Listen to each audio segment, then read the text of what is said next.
नरेंद्र मोदी 9 जून यानी कल तीसरी बार पीएम पद की शपथ लेंगे। राष्ट्रपति भवन में कल शाम 7:15 पर शपथ ग्रहण समारोह होगा, जिसकी जानकारी खुद राष्ट्रपति भवन ने दी है। वहीं शपथ को लेकर राष्ट्रपति भवन में तैयारियां तेज हो चुकी हैं।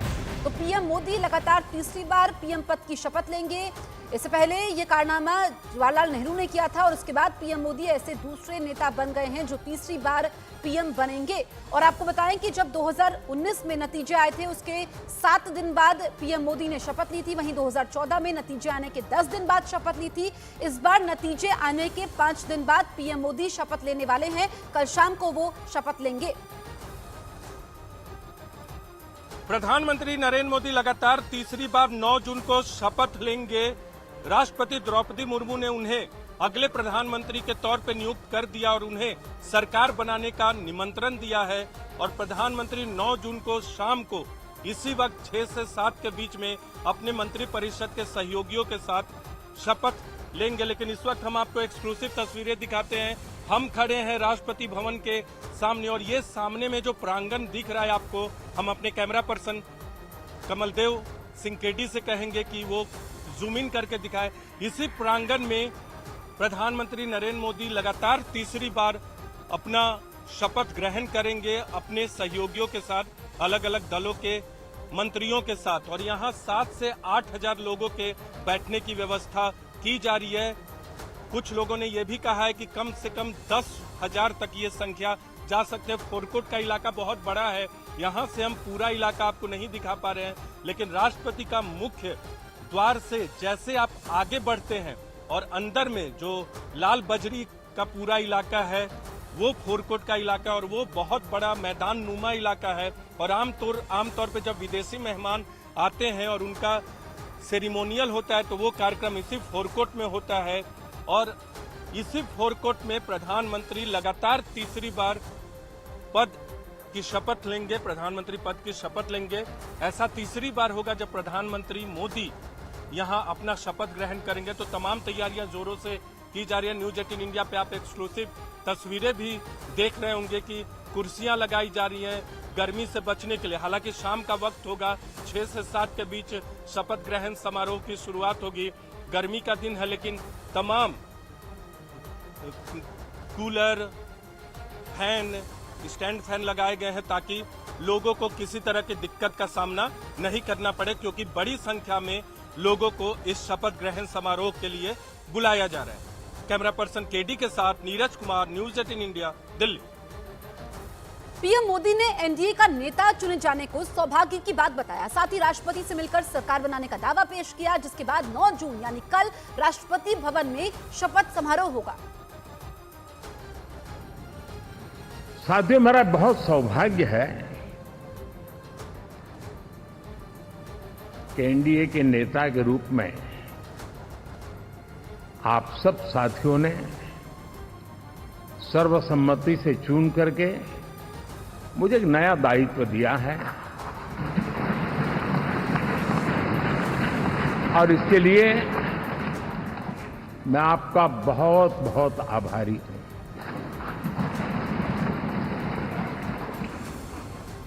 व्यक्तिगत जीवन में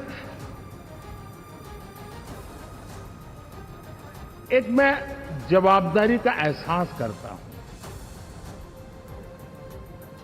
जब 2019 में इस सदन में मैं बोल रहा था, आप सबने मुझे नेता के रूप में चुना था और तब मैंने एक बात पर बल दिया था, विश्वास। आज जब आप मुझे फिर से एक बार ये दायित्व देते हैं, इसका मतलब है कि हम दोनों के बीच, हम आपस में विश्वास का सेतु इतना मजबूत है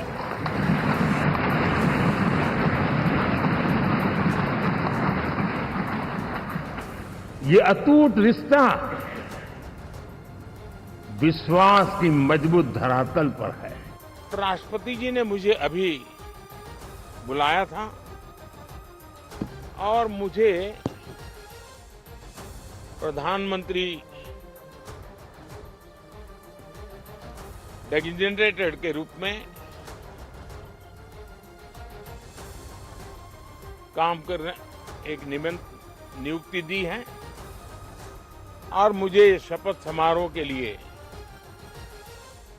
और मंत्रिपरिषद के सदस्यों के सूची के लिए उन्होंने सूचित किया है। मोटे तौर पर मैंने राष्ट्रपति जी को कहा है कि हमें 9 तारीख शाम को सुविधा रहेगी। पीएम नरेंद्र मोदी ने शुक्रवार को राष्ट्रपति भवन जाकर राष्ट्रपति द्रौपदी मुर्मू से मुलाकात की और सरकार बनाने का दावा पेश कर दिया। इसी दौरान राष्ट्रपति द्रौपदी मुर्मू ने पीएम मोदी को मीठा दही खिलाकर बधाई दी और पीएम नरेंद्र मोदी को केंद्र में तीसरी बार सरकार बनाने के लिए आमंत्रित किया। तो राष्ट्रपति ने मीठा दही पीएम मोदी को खिलाया। ये तस्वीरें आप देखिए, कल की ये तस्वीरें। कल पीएम मोदी तीसरी बार शपथ लेंगे और सरकार बनाने के लिए राष्ट्रपति द्रौपदी मुर्मू ने पीएम मोदी को आमंत्रित किया। राष्ट्रपति भवन के प्रांगण में ही शपथ ग्रहण समारोह कल होने वाला है।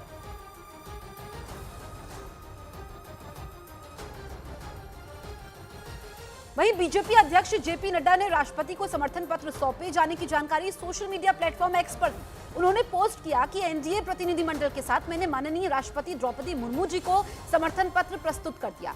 राष्ट्रपति द्रौपदी मुर्मू जी ने एनडीए के सभी निर्वाचित प्रतिनिधियों के एकीकृत समर्थन पत्र के साथ नरेंद्र मोदी जी के सर्वसम्मति से एनडीए का नेता चुने जाने की पुष्टि की। समर्थन पत्र सिर्फ एक दस्तावेज नहीं है, ये एनडीए के भीतर मौजूद एकता और ताकत को दर्शाता है। साथ ही साझा राष्ट्र प्रथम दृष्टिकोण के माध्यम से विकसित भारत और आत्मनिर्भर भारत के दृष्टिकोण को प्राप्त करने के लिए हमारे दृढ़ समर्पण को दर्शाता है। वहीं चिराग पासवान ने नरेंद्र मोदी की तीसरी बार पीएम पद की शपथ लेने का स्वागत किया। साथ ही उन्होंने 2025 में बिहार में होने वाले विधानसभा चुनाव नीतीश कुमार की अगुवाई में लड़ने की बात कही।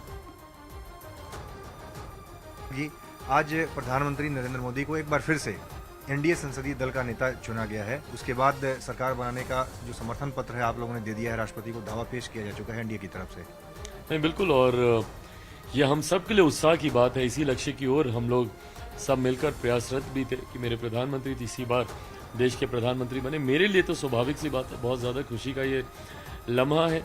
2014 से ही इसी सोच के साथ मैं एनडीए गठबंधन के साथ में जुड़ा भी था।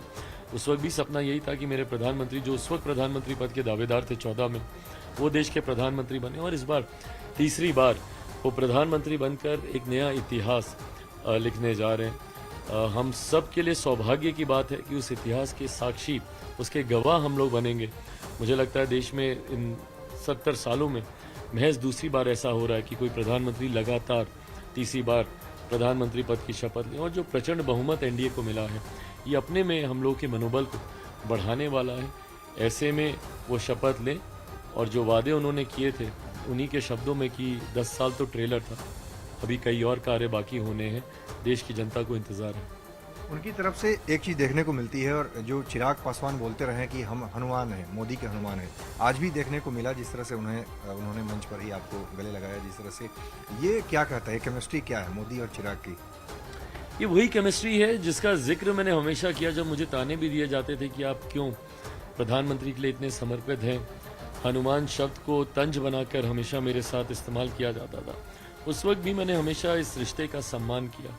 मेरे प्रधानमंत्री जी बहुत कम एक्सप्रेस करते हैं, बट गाहे बगाहे जब वो मुझे गले लगाते हैं या जिस तरीके से मेरे संबोधन के बाद उन्होंने ना सिर्फ मुझे गले लगाया बल्कि बेटा कहकर बहुत बढ़िया बोले, ये भी उन्होंने कहा। तो ये छोटी छोटी बातें हैं बट ये मेरे विश्वास को और गहराती हैं और मेरा समर्पण जो मेरे प्रधानमंत्री जी के लिए है उसकी तुलना किसी और चीज़ से हो नहीं सकती। बट हाँ, उनका प्यार और स्नेह ही मेरे लिए बहुत कुछ है। यूपी के डिप्टी सीएम केशव प्रसाद मौर्य ने एक तरफ जहां नरेंद्र मोदी को एनडीए का नेता चुने जाने का समर्थन किया तो वहीं विपक्ष पर झूठ की राजनीति करने का बड़ा आरोप भी लगाया। सर, आज प्रधानमंत्री को एनडीए ने सर्वदलीय रूप से अपना नेता चुन लिया है। भारत के इतिहास की ऐतिहासिक घटना है। 60 साल में तीसरी बार प्रधानमंत्री बनने का और एनडीए द्वारा प्रधानमंत्री बनाने के लिए सर्वसम्मति से उन्हें राष्ट्रीय जनतांत्रिक गठबंधन जो एनडीए है उसका नेता चुना जाना या देश के 140 करोड़ लोगों के लिए गर्व की बात है। मैं माननीय प्रधानमंत्री जी को इस अवसर पर बधाई देता हूँ, देशवासियों को बधाई देता हूँ, पार्टी के एक कार्यकर्ता को बधाई देता हूँ और निश्चित तौर से जैसे देश और गरीब के लिए समर्पित सरकार और विकसित भारत के लक्ष्य के लिए समर्पित सरकार के रूप में माननीय मोदी जी के नेतृत्व में काम हुआ है, वो आगे चलेगा। धन्यवाद। और प्रधानमंत्री ने ये भी कहा कि जिस तरह से लगातार हम 10 सालों में विकास करते हुए आए हैं, आगे भी लगातार जारी रहेगा। विपक्ष को कहीं ना कहीं अब ईवीएम और इलेक्शन कमीशन के बारे में चर्चा नहीं कर रहा है। हाँ, निश्चित तौर से माननीय प्रधानमंत्री जी ने जो कहा है वह विपक्ष के जो कारनामे थे उसको उजागर किया है और जिस प्रकार से ईवीएम को रोज देना, आरक्षण के खतरे की अफवाह फैलाना, संविधान के खतरे की अफवाह फैलाना, उनको न तो अपने दल के विचारों पर भरोसा है, न अपने समर्थन के लिए जो जनता के बीच में जा रहे थे, न उस पर भरोसा था, इसलिए दुष्प्रचार का सहारा लिया।